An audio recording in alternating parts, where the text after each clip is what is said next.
Okay, tonight it is my pleasure to introduce Dr. Andrew Knoll of Harvard University. He's the Fisher Professor of Natural History. He received his BA in Geology from Lehigh and his Ph.D. also in Geology from Harvard. And since 1982 has been a member of the Harvard faculty, serving both as a Professor of Biology and Professor of Earth and Planetary Sciences. His honors include the Walcott Medal, the Mary Clark Thompson Medal from the National Academy of Sciences, along with many others. And he is a member of the National Academy of Sciences, the American Academy of Arts and Sciences, and the American Philosophical Society. For the last 10 years, he has been on the science team for the Mars rovers, Spirit and Opportunity, continuing on with Curiosity and Perseverance.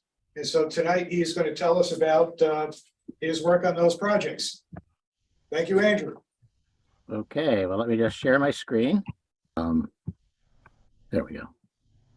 Slideshow from the beginning. Okay. Well, why don't we then begin?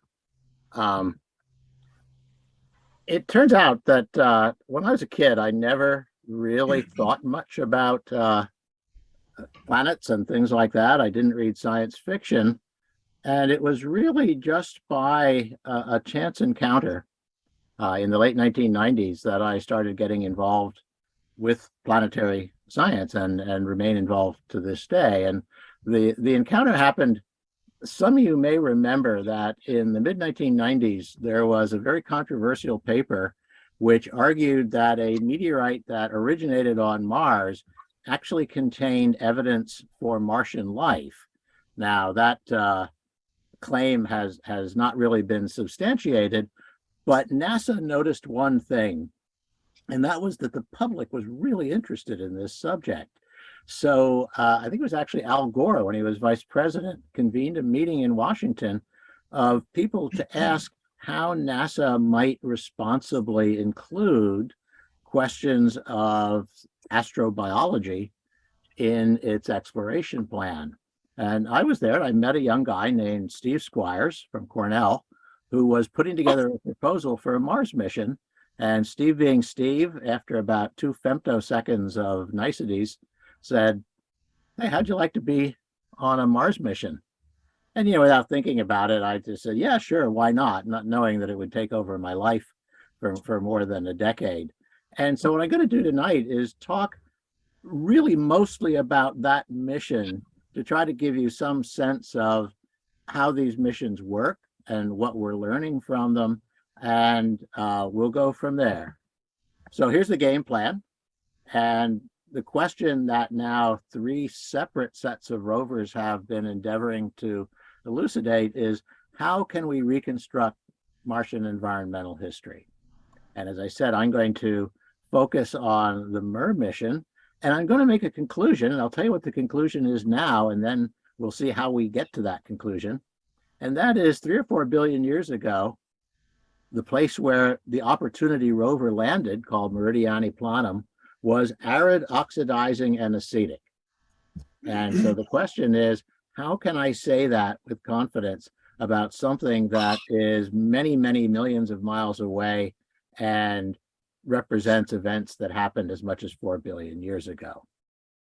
And once we do that, then we can ask these astrobiological questions, and that is, what are the implications of what we're learning for questions of life on Mars, and how can we actually address those?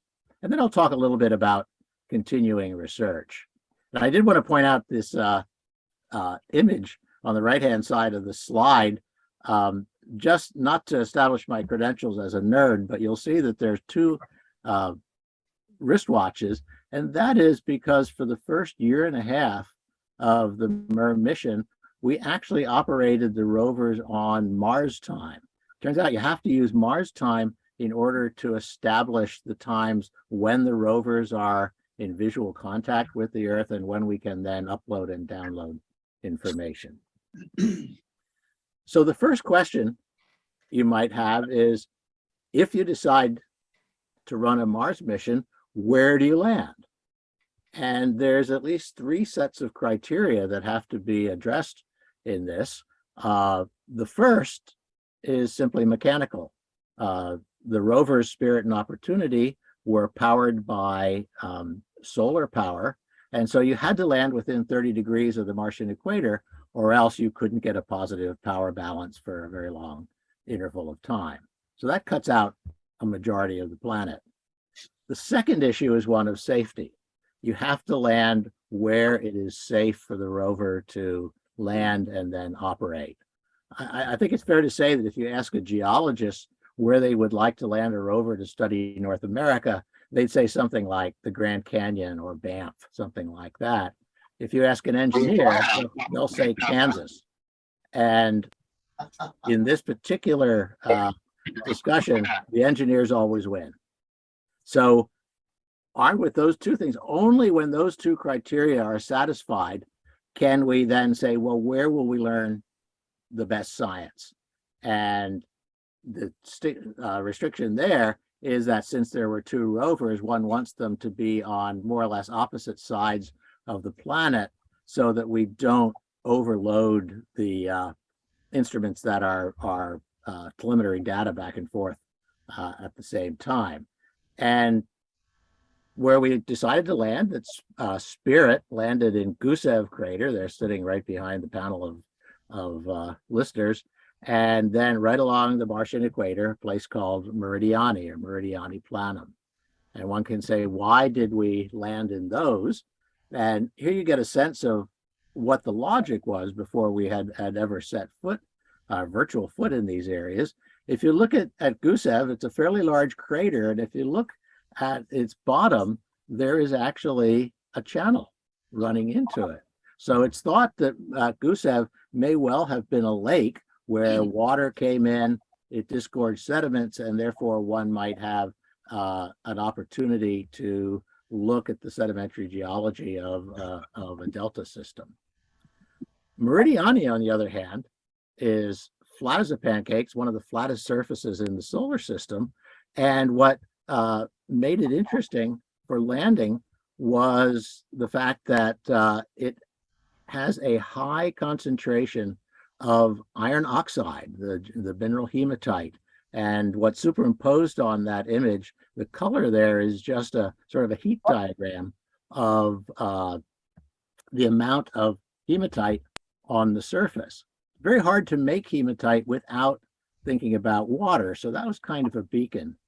The other thing I'll point out here is that in both of these images, you'll see a elongated ellipse. That's the landing ellipse. And everything inside that ellipse has to be essentially flat for this to be a reasonable place to land. And in fact, in both cases, the rovers landed just about in the middle of the landing ellipse, which in terms of spatial scale is very similar to hitting a golf ball in Boston and having a hole-in-one in San Francisco. So it's very, very good engineering. Now, here are the twins, Spirit and Opportunity. They're about the size of a big baby buggy. You can see that they have solar panels on them because these are solar powered. What looks like a badminton racket there is actually an antenna, as is the vertical cylinder to its left, and that allows us to communicate back and forth between Earth and Mars.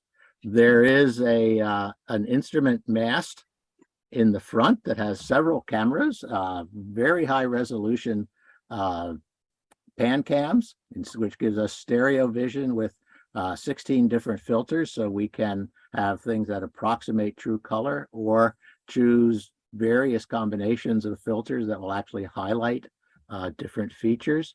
And then in the front, there's an instrument arm that can be extended and come into contact with a sample, and that has a number of instruments on it. In the first case, it has something called a rat, which basically allows the rover to brush off, and if it wishes to actually grind several millimeters into a sample so that we can actually discriminate between the composition of the sample and the composition of the dust that is basically everywhere on the surface of Mars. Then there's a microscopic imager, which is essentially the equivalent of a geologist's hand lens, allowing us to see at some microscopic level the textures of samples. There's something called a Mossbauer spectrometer, and that's a spectrometer that is very sensitive to minerals that contain iron and is a very good mineralogist for those kind of minerals, which it turns out is not very restrictive on Mars because there's a lot of iron chemistry going on within and on the surface of the planet. And then finally, there's something called an alpha particle X-ray spectrometer, and that gives fairly precise elemental analysis of samples. So that's what we got to work with. So let's take off. First of all, it took 6 months for the rovers to reach Mars from Cape Canaveral. And the one point at which we all were sort of holding our breath was the final 10 minutes of the trip. When you start going through the Martian atmosphere, all sorts of things can possibly go wrong, but in fact, nothing went wrong. Again, just remarkable engineering. And you can see there the rather simple landing gear. Essentially, the rover was wrapped up in balloons and it just bounced along the surface. And as you'll see from this satellite photo, landed within a small crater called Eagle. And this is the first image we ever got from Opportunity of its surroundings in Eagle Crater. And it looked, to be honest, like nothing any of us had ever seen in older Martian images. We have this widespread gravelly surface, but importantly, along the perimeter of the crater, you can see that they are layered rocks that are exposed by the cratering itself. Those are either sedimentary or volcanic rocks. And so we knew from day one that we had the opportunity to look at the sort of geological archives of Mars and ask questions about what Mars was like at the time these rocks were deposited. Now, it's worth taking a minute to talk about how we actually did planning. Every day, the science team would get together and look at data that had been telemetered back to Earth the night before, at least our night before. And on the basis of that, we would make sort of prioritized suggestions about what the rover should do in the next day, or with a little more looking forward, what kind of plan we might have that might take 10 days. So we need both tactics and we need to think more about the long-term planning as well. One of the things that allowed us to be fairly precise in this is that one set of cameras called HazCams were useful for making sort of synthetic stereoscopic maps of the surface. And that's what you're looking at here. And then the engineers could take a virtual rover, give it the instructions that were going to be telemetered up to the real rover and see what the rover did. And so here you can see our synthetic or simulated rover Opportunity just going right onto those outcrops that we saw in the picture. And it's preparing to essentially get chemical information on them. Now, what you can see from this is that those outcrops, which look so large in that first image, are only about 40 centimeters thick, but it's 40 centimeters of Mars. So let's take a look at it, what it looks like. And here's a good image of what those rocks look like in outcrop. And you can see that they're laminated on a sort of a millimeter scale. So these are probably sedimentary rocks. And what you see, if you look around on the surface, that there are these little sort of bluish spherules. At least this is now in false color, which accentuates the differences among different chemical types. If I showed you this image in true color, everything would just be a shade of orange. Very hard to differentiate things. So you can see that there are these little balls, which we ended up calling blueberries for pretty obvious reasons. And you can see that not only are blueberries found in the rocks, but they are weathering out of the rocks and just accumulating on the surface of the crater.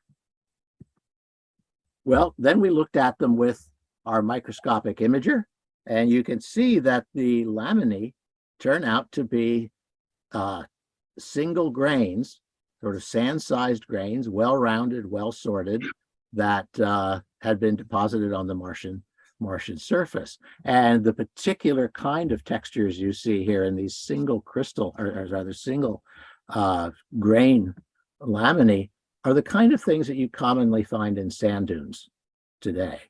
So we're slowly but surely honing in on the kind of rock this is and the kind of mechanisms that went into its formation. Now, what's interesting is if you look on this view, particularly up near the yellow arrow, that not all of the layers are completely even. There are these sort of scalloped layers at the top, and those are called cross-bedding or cross-lamination. You can see an example from a modern environment on Earth, and those can form in a number of ways, but the specific features of these rocks suggest that these actually record movement of sand grains under the influence of water. So now we're learning something new and different. And then finally, we get chemical information on these. If you looked at the Mossbauer spectrometer, it showed evidence for a number of different iron-bearing minerals. One, which we'll talk a little bit more about, is something called Gerocyte. You can see its composition on the left. It's a hydrated iron sulfate mineral, which has some particular environmental preferences that we'll talk about. There's hematite, that's Fe2O3, or I'm sorry, FeO2. Basically, it's iron oxide.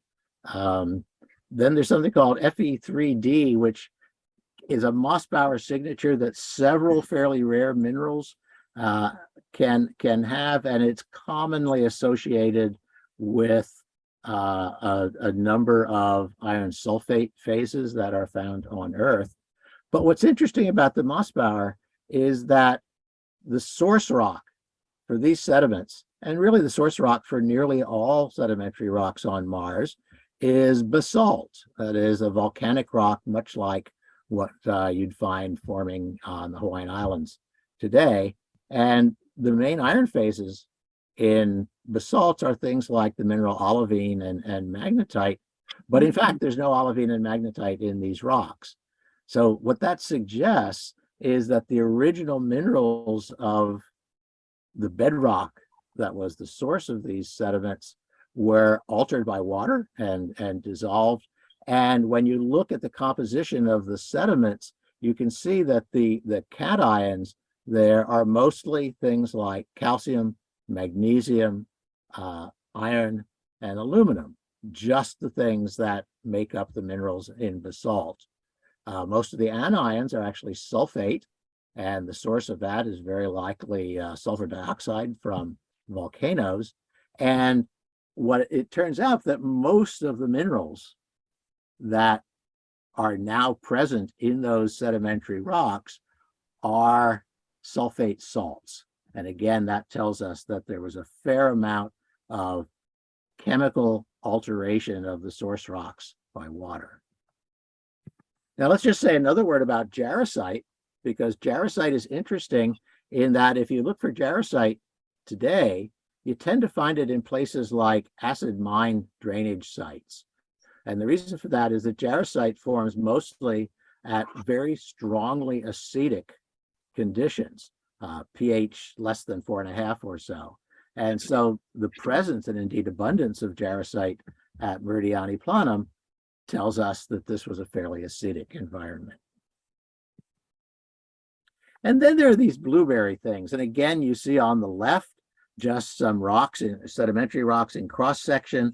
And you can see both these sort of a couple millimeter to almost centimeter scale spherules that are in the rock. And you can see on the right with a microscopic imager, some pictures of those that are still embedded in the sedimentary rock. And then there's a lot of them that weather out because these rocks are fairly soft. They're constantly being bombarded by wind. And so we we have erosion and weathering, and the blueberries just accumulate on the ground.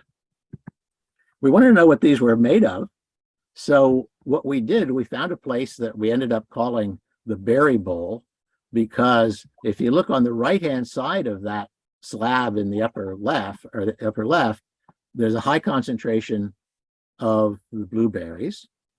And on the right, on the left to that, is a place that we sort of cleaned off with the rad instrument that has almost no blueberries. So by doing Mossbauer spectra on both of those, and the Mossbauer has a sort of image size of a couple of centimeters, so you can't look at individual berries.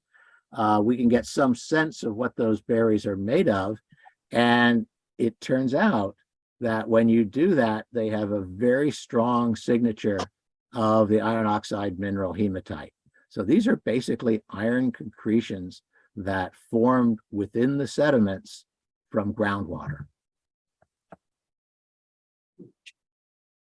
And it turns out that all of that iron that we had seen from orbit that is found in this broad area of the Meridiani plains is that material that just weathered from sedimentary rocks and accumulated on the surface. So if we can understand something about how those spherules form, it tells us a lot about the regional environment at the time they form.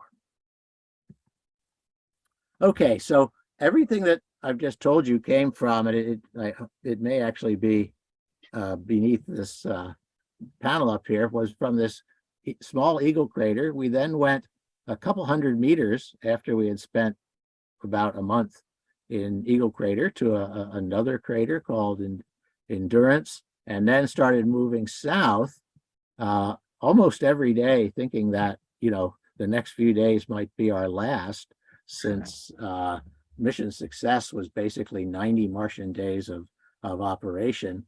And we ended up traversing a long route, many kilometers, to this large Endeavour crater where the rover spent its last 2 years and is sitting today in Marathon Valley quietly. Just a few words about Endurance Crater, which is where we went after escaping from Eagle. Once again, you can see here that the outcrops that we have, the sedimentary rocks we can look at, are really the walls of the crater. And here you can see several meters of rock. You can see in this beautiful image that there's, you know, nice flat bedded sediments. If you could see at the top of this cliff, you would find the kind of cross bedding evidence for transient water that we talked about before.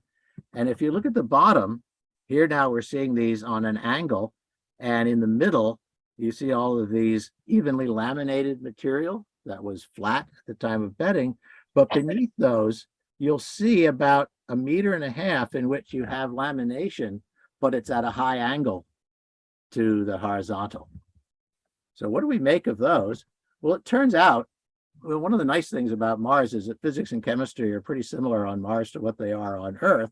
So you can actually find places on Earth where the exact sedimentary motif that I just showed you on Mars forms. And we, you know, since we can actually study those in situ, it gives us insights into the mechanism of formation. What you're looking at here is a cross section of sediments that are migrating in dune fields in the coastal region of Namibia, Southwest Africa.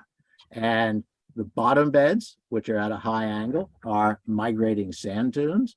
Above those, the flat beds are what are called aeolian sheet sands, which means that under certain wind regimes, rather than getting migrating dunes, you'll just get flat laminated beds accumulating. And then at the top is evidence for transient playa lakes, so water for a short interval of time, precisely what we saw on Mars. And so here on the right, you see just the rover looking up from near the bottom of this crater to see where it's been. You can see its wheels there, and you can also see those little places where it ground out and then took chemical samples. So we'd have the chemical composition of all of these beds. And I'm actually rather proud of the diagram on the left. Geologists who are working in the field rely on things called measured sections. That is, you just essentially look at one bed after another, take notes on them, and that really provides both a time and environmental sense of the rocks you're looking at. And what you're looking at on the left is the first measured section ever taken on another planet. And what you can see here is that the bottom 2.5 meters are these dune fields. Then you have another couple meters that we think are aeolian sheet sands. There's varying amounts of alteration, suggesting that there's groundwater flowing through these. And at the top, we have these cross-bedded units that again suggest that we have at least transient water. So we have a good first order snapshot then of what this region was like at the time the sediments formed. And as we went, all as far as we could go regionally over about 25, 30 kilometers from there, you still saw the same motif. So here's the wall of that big crater Endeavour where we ended up.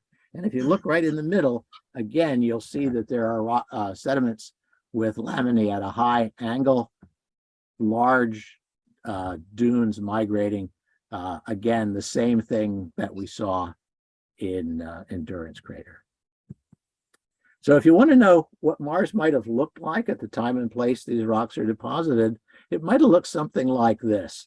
This is a picture my friend and long-term field partner, John Grotzinger, took in the empty quarter of the Arabian Peninsula.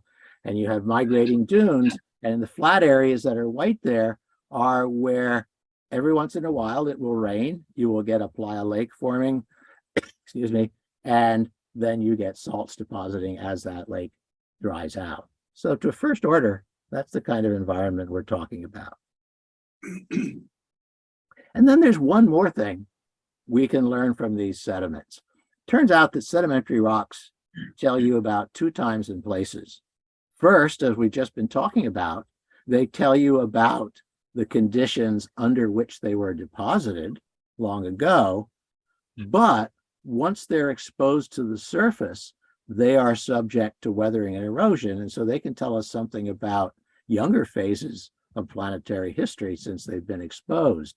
And if you look at this surface, the beige colored material is just our good salt-rich sedimentary rocks. But if you look particularly on the right-hand side, there's a rind, just a couple millimeters thick, which is an alteration surface because of occasional water interacting with those sediments. And you can see that we had the rover do some damage here, and by actually looking at the composition of the rind and then the material beneath it, we can actually make statements about conditions in a much later time when these rocks were exposed. And the punchline there is that there's probably more erosion or more weathering of surface rocks in Florida on a wet weekend than there has been at this part of Mars for the last 400 million years.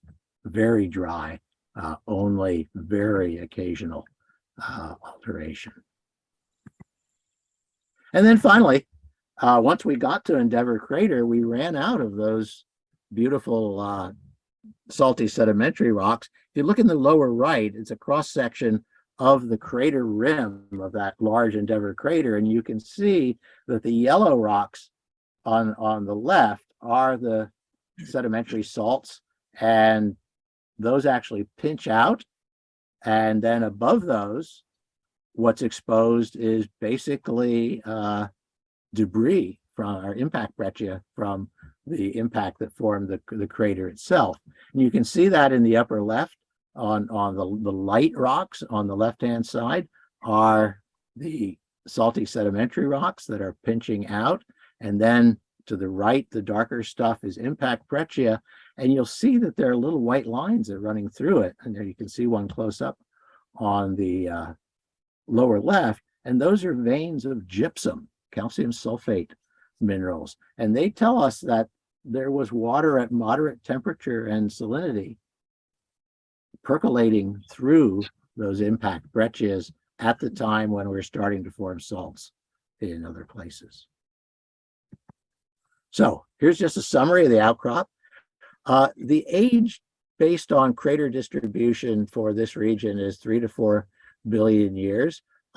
One has to emphasize at this point that that's a very uncertain estimate. As some of you may know, our way of assigning ages to Mars comes from crater modeling on the moon, where we actually have some radiometric dates.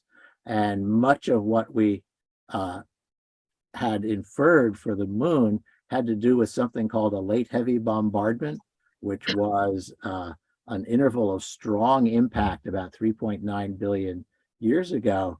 And it now turns out that evidence for that bombardment at that time is a bit shaky. And so it's possible that there was a bombardment, but it was, 4.4 billion years ago. So we really don't know. All we can really say is that these are some rocks from early Martian history. And when we look at those rocks, we do find evidence for water, liquid water. Regionally, there was extensive water rock chemical interactions that generated the raw material for the sandstones that we saw. Locally, there's cross-bedding that's evidence for the movement of surface water. Locally, there's also abundant evidence for groundwater-mediated chemistry, including the formation of those iron concretions. As we've already talked a little bit about, there's evidence for aridity, since we have, most of the sandstones are actually sand dunes, and there are precipitated salts there. We talked about Gerocyte, which is evidence for acidity. And the evidence for oxidizing conditions is that if you look at the iron in the volcanic rocks that form the Martian crust, the basalt, essentially all of the iron in those rocks is in its reduced or ferrous state. It's Fe+2, but almost all of the iron in the sedimentary rocks is Fe+3, both within the matrix of the rocks and then those iron concretions. And that tells us that there is an oxidizing, at least mildly oxidizing environment as well. So that's how, through just interrogation of the physics and chemistry, the textures of those rocks, that we were able with some confidence to say, yes, this was an area that 3 or 4 billion years ago was arid, acidic, and oxidizing. And it turns out that much of what we know about Mars from various points of view, including some wonderful satellite imaging, tells a similar tale. A lot of this work actually has been done at Brown. There's a really nice work on channel systems that tell us about moving water done by Jim Head and others. So we know that there was water flowing on the surface of Mars, although how much and how often is something we'll come back to. There's clay mineral deposits, which appear to be a little bit older than the salts that we see at Meridiani Planum, and they suggest that there was water and it was not everywhere strongly acidic. And what you see, this beautiful image on the right, which was taken by Bethany Ellman when she was a graduate student at Brown, professor at Caltech. It's a delta. So what we learn from all of these sources, and we'll come back to this, is that early in its history, Mars was wetter than it is today, although just how wet and how often it was wet remains a debated problem. So what about astrobiology? I love this photo. You don't generally see good images of Martian life, and until I read the Weekly World News, I didn't really realize that Martian life had an uncanny resemblance to grasshoppers, but there you got it. So we can ask a question about Meridiani Planum at the time it formed. It's arid, it's oxidizing, it's acidic. Could that in principle support life? We didn't have any instruments on the MER rovers that could really be called life detection instruments. What we're really trying to understand was Mars's environmental history, so that one could ask, is it even reasonable to think about questions of biology on Mars? And there's several approaches, and I'll talk a little bit about them. One is by environmental analogy. If we go and look at places where there's a lot of Gerocyte and hematite today, is there life in those environments on Earth? And then we can look at the properties of water, because NASA has always said follow the water, and that's not an unreasonable thing. But there's water and there's water. There's water with very different properties, some of which support life, some of which don't. And we can ask that question about Meridiani planum. And then there's an interesting question of what is the duration of water? It's one thing to say that there was 100 million years of continuous wetness on early Mars. It's another thing to say, well, maybe it was wet for 10,000 years every 5 million years. They have very different consequences for thinking about life. So let's address the first one first. A place where I've actually been fortunate to work is a place called Rio Tinto in Spain. Rio Tinto is in fact a Tinto Rio. When you look at that, the water on the left there, it's bright red because it has high concentrations of sort of iron sulfate ions that color it that. And it turns out that the Rio Tinto water is sourced from an area that is percolating through about 400 million year old iron pyrite, that's iron sulfide deposits. And as it does so, it basically releases the iron, the sulfur is converted to sulfuric acid. And when these waters, the headwaters of the Rio Tinto have a pH of about 1 to 2. And so you can ask, okay, well, here are things that are making deposits somewhat like those on Mars. In fact, we've done Mossbauer spectra on the sediments at Rio Tinto, and some of them are just about indistinguishable from what you see at Meridiani planum. And so is there life there? And as you see in the upper right, there's plenty of life. There's algae, there's fungi, there's bacteria, there's archaea, all sorts of things. And in fact, when you look at the iron deposits that form from this and look at them under the microscope on the lower right, you can see that there are fossils forming of, in this case, filamentous fungi. So that suggests that not only, at least by this criterion, you couldn't rule out that the Meridiani planum environment might have sustained life, but also that if it did, you might actually find fossils of it sitting in those iron concretions. But there's other issues, one of which is water activity, which I call the ancient mariner's plight. Most of you were probably forced to read The Rime of the Ancient Mariner when you were in junior high school, something like this. And if you remember, the mariner's plight was, here's this guy surrounded in his little boat by water, water for hundreds of kilometers in every direction, and yet he's dying of thirst. Now, why is that? And of course, the reason is that the water is too salty for humans to tolerate in any measure. And what we're talking about here is something called water activity. So water activity is really when you put ions, or sometimes organic compounds, into water, they form transient bonds with water molecules. And while those water molecules are weakly bonded to the ions, they are not available to do the work of water. That's why this is called water activity. And so if you have absolutely pure water, it has a water activity of 1, but as you keep adding stuff to it, the water activity goes down. Now, why would that be important? It turns out that humans have used the principle of water activity for thousands of years to preserve food.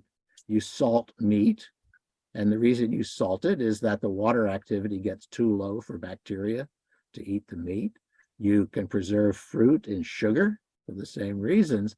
And here's just a little diagram that shows on the y-axis basically a range of water activities. Again, pure water is 1.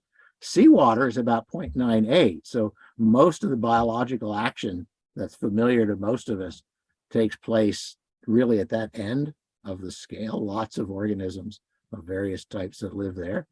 Now we go down a little bit further to 0.91, which is the water activity of orange juice concentrate. You can see where the research on this subject occurs. There's still some bacteria and archaea and fungi that can live at that. And then let's go down to about 0.75, which is a saturated salt solution. That's table salt. And on Earth, excuse me, we know there are a few archaea. Those are the cousins of bacteria that live at those salinities, and a few fungi, but not much else. And when you get down to 0.61, there's this hardy fungus called Xeromyces bisporus, which has the record for the lowest water activity tolerated by any organisms on Earth. And just below that, you see the water activity of honey. And many of you have probably done a actual astrobiological experiment in your own kitchens, where you open up a jar of honey, you take out a spoonful, you close the jar, and then you put it away and you forget about it for 5 years. And the question is, when you come back, will bacteria have spoiled the honey? And the answer is no. And the reason they can't is that the honey has a water activity below that at which any organisms that we know of can live. If you put water in that honey, bacteria will be all over it fairly quickly. So it turns out then, water activity puts strong limits on the probability of life, at least life as we know it. Now, I bring that up because when we were working on this, I had this wonderful postdoc named Nick Tosca, who is now the professor of mineralogy at the University of Cambridge. And I said, Nick, can you estimate water activity for Meridiani planum? And Nick said, yeah, I think I can. So basically, the reason he could do that, we can see here in a simple example. On the left, you start out with just a beaker of water in which you've dissolved some sodium and chloride, the materials of table salt. And then we're going to move to the right on that diagram as we evaporate the water. As you do that, the concentrations of sodium and chloride go up, and then they reach a point at which they're saturated or oversaturated, and you precipitate halite, salt. And then you can continue to precipitate halite, but the concentrations won't go up anymore. We can actually depict that same chemistry in water activity space. And again, you start out with a dilute solution, but as you evaporate more and more of the water activity decreases. And when you get to 0.75, that's the point at which halite will precipitate.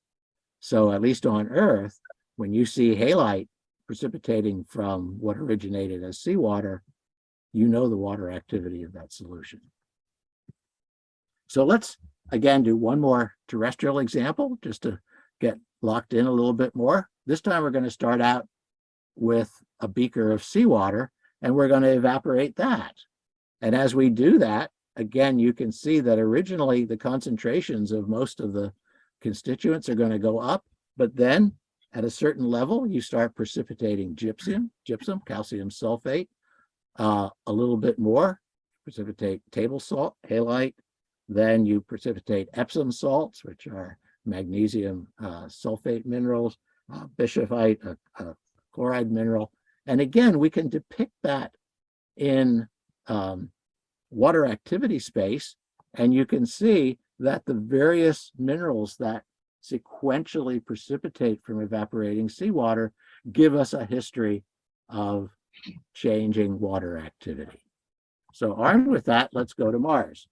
On the left, you see the story on Earth, and knowing what the chemistry of the dilute solution probably was, based both on experiments on modern basalts and what we know from mineralogy on Mars, you can see that when you get gypsum coming out on Mars, that's really very mild water. That has a very high water activity.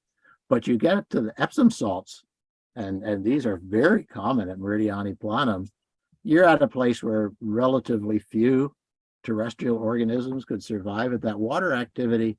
And when you get halite, sodium chloride, which is widely distributed in parts of Mars, that has a water activity well below anything that can be tolerated by at least organisms that we know. So the point of this exercise is that yes, there's evidence for water, but that water gets bad fairly quickly as it evaporates. So there you can see, again, that diagram, Epsom salts and halite, and thinking back to those gypsum materials that we see in the veins around Endurance Crater, that's actually very mild in terms of water activity. And then there's another interesting thing that Nick and I worked on, this time from at least motivated by our sister rover in Gusev Crater. It's the Spirit rover, and Spirit, one of its wheels broke well into its journey, and it ended up sort of just pulling the wheel as it limped along. And at this part of Gusev Crater, that actually scuffed up this white material that you can see in the wheel tracks. And that white material turned out to be amorphous silica. That is, it has the composition, SiO2, of quartz, but it's not crystalline. It turns out if you go to the oceans today, there's a lot of amorphous silica falling on the seafloor. A lot of it is, the shells of diatoms and things like this. But when you look into sediments, most of it on timescales of 1 million years or so is transformed into quartz. You really don't find amorphous silica in very old rock deposits. So here are these rocks that formed 4 billion years ago on Mars, and the silica is still amorphous. And what Nick ended up calling juvenile precipitates, that is, sediments that form, but then are readily transformed into other minerals in the continuing presence of water.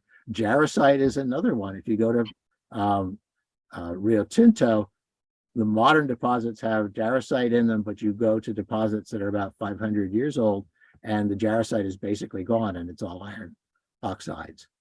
And again, there are iron hydroxides like goethite, rust, if you will, certain types of clays, and the widespread nature of these, again, tells us that yes, you needed water to form that amorphous silica here in Gusev Crater, but it looks like Gusev never saw water again in any great amount after these things happened, after these minerals were precipitated. And that's fairly widespread on Mars. Okay, so that pretty much brings me to what we learned from Opportunity in particular. And I just wanted to conclude here, as you look at a picture of the sun setting over Mars, mission success was defined by NASA as 90 sols, those are Martian days, of continuous operation and 600 meters of traverse or locomotion by the rover. And that was the two rovers combined. Spirit actually lasted for about 2,210 Martian days. It traveled for 7.7 kilometers before it gave up the ghost in 2010. Opportunity, which now has the world record for the distance gone by any rover on another planet, went for 5,500 Martian days, went over 45 kilometers before retiring in 2018. So just remarkable engineering went into these. We could do nothing in terms of science if we didn't have the remarkable support, not only the engineers who built the rovers, but those that operated and maintained them through the length of the mission. Okay, just a few words then in closing. As most of you know, since the time of the Mars MER rovers, there have been 2 more rover missions. The first one was the Mars Science Laboratory, probably better known by the name of its rover, Curiosity, and that landed in Gale Crater, not too far actually from Gusev, in 2012. And that was I would say a more, a better equipped rover. It had better ability to do chemistry. It could do mineralogy with X-ray diffraction, things like this. And it landed in an area which many types of geologists love because it actually had a thick stratigraphy, hundreds of meters, if not more, of sediments that it has been working through and continues to work through. It has found some very interesting things. Perhaps the best known is that some of the deposits that we see at and near the floor of Gale Crater were deposited in a lake, and that lake was persistent, at least on a scale of 10,000 to perhaps up to a couple 100,000 years. So it's a persistent lake. Everything we know about the chemistry of that lake suggests that it would at least have been potentially habitable. We know that there were redox gradients that could have provided a source of energy for either pre-biological or biological reactions.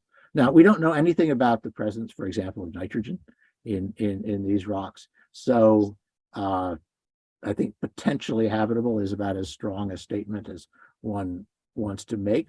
But again, it does tell us that there were, reasonably clement environments, at least episodically on early Mars. One of the other things that I find amazing that they are able to do, and this is really the work of Ken Farley at Caltech, is that using the instrument package on Curiosity, Ken was actually able to get radiometric dates on some of the rocks here, and some of the crustal rocks around the rim of the crater were more than 4 billion years old. And then there are exposure times of about 78 million years is the timing of when the rocks that we see in front of us were exposed to cosmic radiation. Excuse me. And then more recently, we have a rover called Perseverance, which landed in Jezero Crater. And Jezero Crater is in fact home to that beautiful delta sediments that I showed before. And indeed, it was the presence of the delta that drew NASA to this area, both because deltas might actually be sampling a fairly large watershed, and we might see evidence of some heterogeneities in the sediments that are deposited there, and also that fine-grained deltaic deposits on Earth are very good places to preserve organic matter, which is, of course, of interest, great interest to most people. So again, it's a very capable rover, has X-ray and infrared spectrometers. Many of you have read that one of the important things that it did was showing a capability. There's a small helicopter that could do reconnaissance things, and helicopters and drones could actually be a great service to a rover because they can actually suss out the landscape and help the rover to make good decisions about where to go. This is a mission that is caching samples for later recovery. So it's hoped that sometime over the next decade or so, perhaps a little longer than that, there will be another mission that will recover those samples, bring them to Earth where they can be studied in terrestrial laboratories. Very recently, some of you may have read in Science magazine that organic matter was found, and it's not organic matter that's particularly diagnostic for life. It could have formed in any number of ways, either in situ or coming in on organic, carbonaceous meteorites. Also, some evidence for ammonia, which tells us that indeed there is potentially bioavailable nitrogen present in this environment. A lot of the time so far has actually been spent on the floor in front of Jezero, and those are volcanic rocks. But again, they have been altered by contact with water on top of them, and the careful study of those rocks and their alteration is telling us, again, more about the environment when Jezero crater and its delta formed. And then finally, just to leave you with something to scratch your heads about, one of the questions is, we know that most of the evidence for water with any kind of persistence comes from fairly early in the history of Mars. And one of the questions that many people have been interested in is, does that mean that Mars was wet and at least broadly Earth-like for the first 500, 600 million years of its existence? Or, as I said earlier, was it episodically wet with those episodes separated by a dry kind of nasty Mars? And a colleague of mine at Harvard, Robin Wordsworth, who's a very good planetary modeler, and I were just kicking this around at coffee one day, and sometimes when you kick things, they start rolling and you get interested in them. And so we recently published a paper, and again, the modeling is really Robin's. And what we think is at least a likely scenario for Mars is that on early Mars, it was subject to large volcanic events and large impact events, and those would actually put greenhouse gases into the atmosphere, which would make it warm. There would be an active hydrosphere for some time, fairly reducing conditions, but then that water would interact and be lost. Some of it would actually, you'd have photochemical dissociation, and hydrogen would go out the top of the atmosphere, making it more oxidizing. And in fact, what Robin's models suggest is that you have one of these either volcanic or meteoritic events. It makes Mars wet, warm, reducing, but over a period of perhaps thousands, tens of thousands of years, it dries out, it becomes oxidizing, stays that way until there's another potentiating event, and that through time, you have alternating wetter and drier conditions. But of course, both volcanic activity will wane through time, the size and frequency of impacts will wane through time. So as you go, closer to the present in Martian history, these events that would, episodically cause the atmosphere and the surface environment to sort of oscillate become less and less frequent. So if that's right, and that there's a lot of discussion about this and other models, again, that has real implications for thinking about life, because if conditions that are clement for life happen, as I say, 10,000 years every 2 million years, that's really very different than having clement conditions for hundreds of millions of years in succession. So let me just then leave some final thoughts. There's a glass of water that is half filled, and I think that this is actually kind of a Rorschach test. That if you think that water is half full, you can be an astrobiologist. But what I want to say is that at least at Meridiani Planum, where I spent a number of years of my life, when it formed, certainly more than 3, perhaps closer to 4 billion years ago, by that time, Earth and Mars had already gone down different environmental paths. This is the time when life is just getting going on Mars, and it will then persist for 4 billion years. But on Mars, the window for life at the surface, if it was ever open, was closing. And it may be that if there were habitable environments on Mars, and there may well have been, that they might have formed intermittently through the first, 500 million years or so of Martian history. And that is something that we are learning more about through both Curiosity and Perseverance's labors right now. So we still don't know, although the picture of Mars's environment through time is becoming clear, and I think it's fair to say that gives us probably the first body other than Earth for which we have more than a snapshot of a present day environment, but can actually start really reconstructing with some confidence environmental history. And then another true unknown is whether life could be sustained in the interior of Mars. There's reason to believe there is still persistent liquid water in the Martian interior. We know that on Earth there are deep subsurface microbiotas, although on Earth they tend to be related to things at the surface, and there's a lot of materials, both nutrients and populations that serve to support those subsurface life on Earth. And it will frankly be a long time before we have the kind of drills that could drill deep enough into the Martian subsurface to really address this question. But that does remain one possibility for life, which remains to be explored.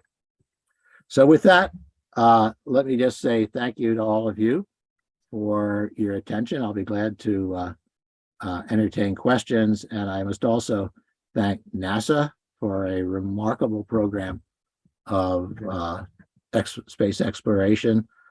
Steve Squires, who was the PI of the MER mission and who just, I don't think the mission could have worked without Steve. He was just really attentive to all aspects of the engineering and science, and the whole MER team of scientists and engineers who work so well together. And then some people who have worked more closely with me as an individual on some of the things I've talked about here.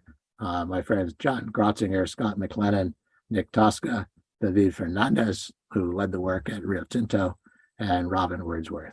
And with that, I will say thank you. And let's see, I will stop sharing the screen and we can go from there.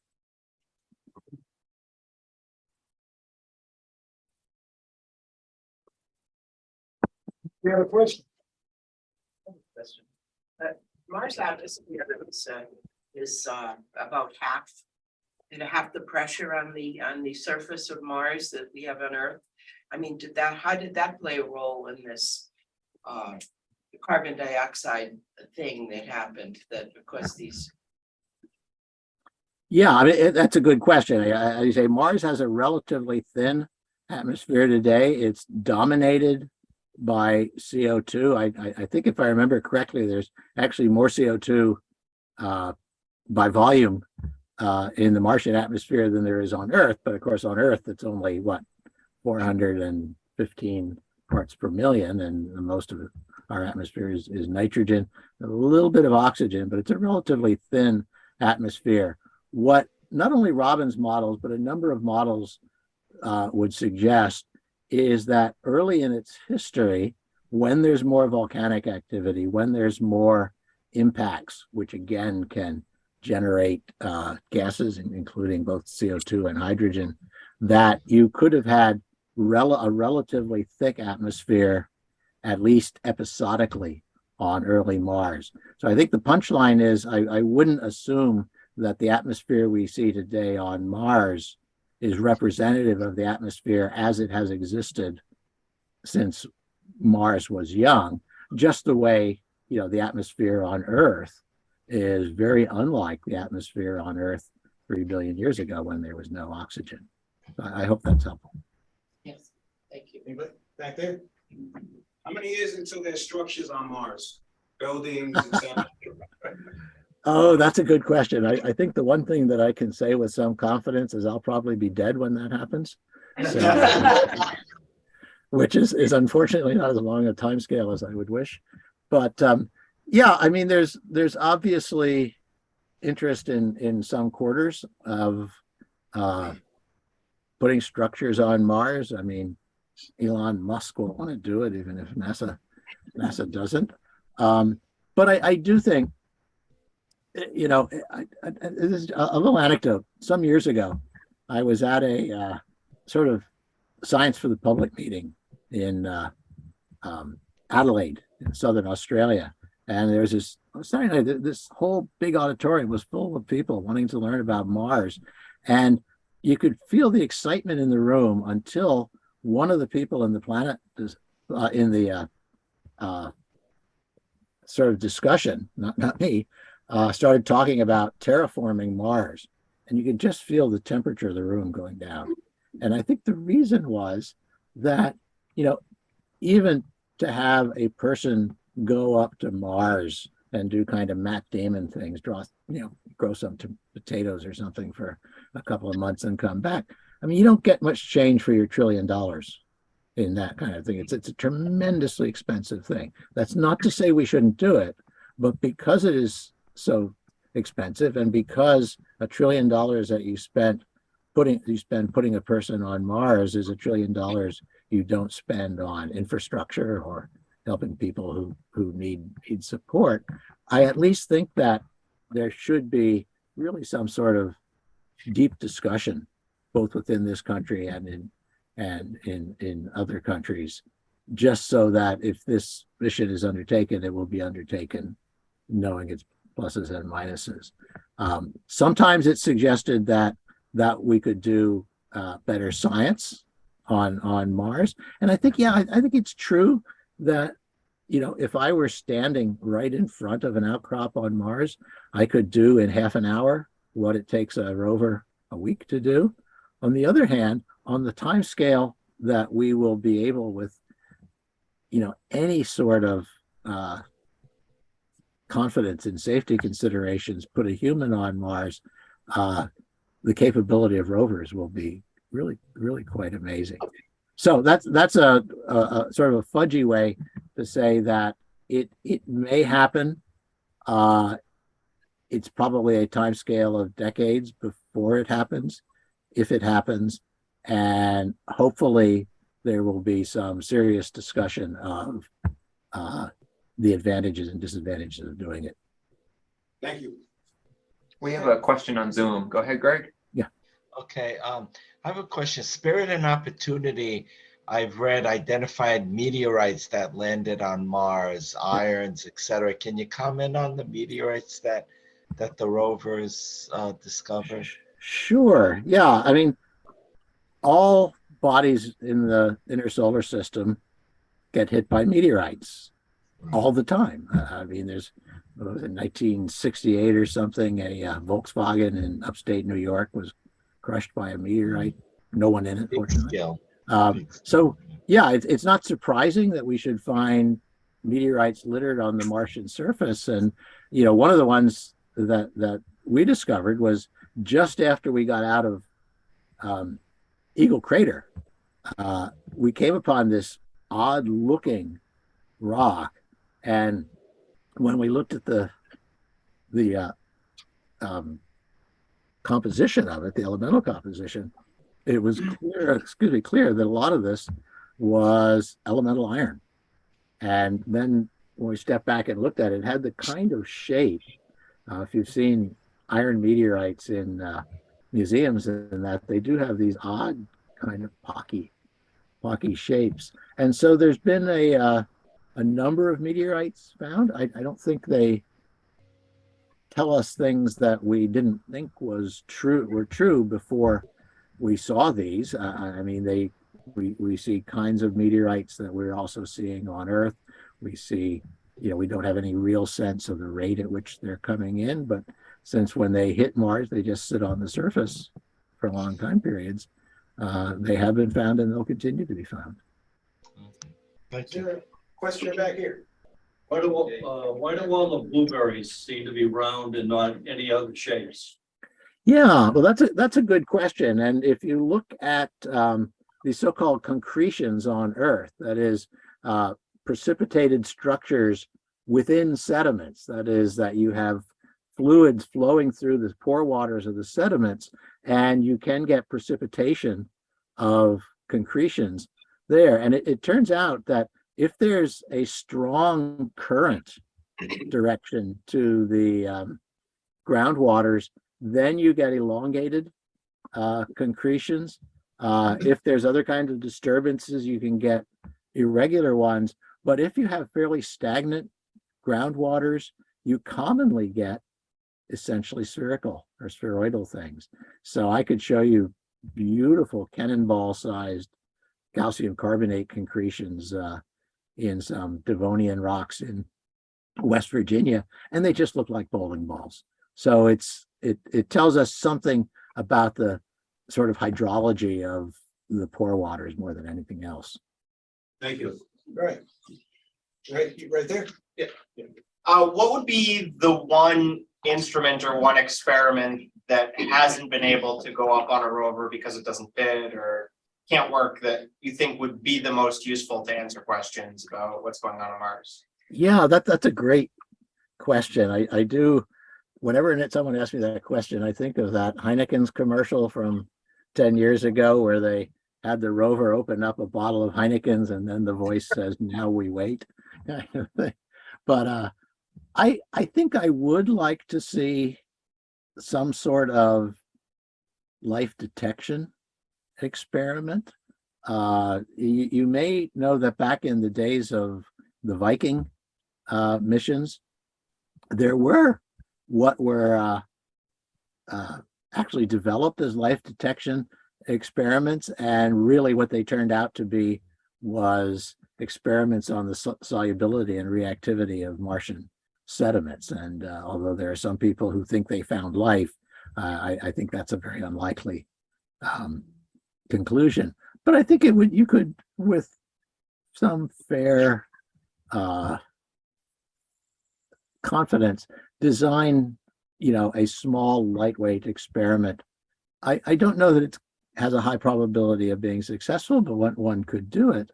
I think, to be honest, what I'd really like to see happen on Mars is NASA has had this mindset of, bigger and better through time. So, each of these rovers is more muscular and therefore more expensive than the rover before it. And what I'd like to see is just a small fleet of kind of opportunity-sized rovers that could be developed at this point fairly inexpensively. They could be outfitted with differing suites of instruments depending where they're going, and actually have a small fleet of rovers that could do reconnaissance Earth science in many parts of the planet. For all the times we've set foot on Mars, we've actually seen very little of it firsthand. And so I think rather than more big fancy experiments, I just love to see essentially the equivalent of, field mapping on Earth. Yeah, Steve. You mentioned that all of the rovers, of course, use solar power to get around. So it precludes that any of those could be sent to the Martian poles. Has there been any discussion of getting a nuclear powered type of rover that would be able to look into the area around the Martian poles, look at the CO2, look at the H2O deposits? Yeah, and in fact, although the MER rovers were solar powered, rovers since that time have been nuclear powered. One of the issues was that at the time of the MER rovers, it was illegal to actually launch anything with nuclear power from Cape Canaveral. That's changed. So yes, there is now the capability of landing and doing persistent science over a wide range of latitudes. And of course, we do have some very, very capable satellite resources as well. And they can do things like, give us almost on a daily basis PCO2 and things like this. So we have better capabilities now than we did when, because remember, what flew in 2004 in the MER mission, that design had to be in place by about 1996. So whatever flies is using, inevitably anything that flies will be using yesterday's technology. Okay. All right, well, I have a couple of questions on the organics that I'll put in email. So I'll just say, thank you very much, Dr. Knoll. This was great. Learned some really interesting things, and thank you so much for your time. And enjoy the rest of the weekend. Great. Well, thank you all. Take care. Take care.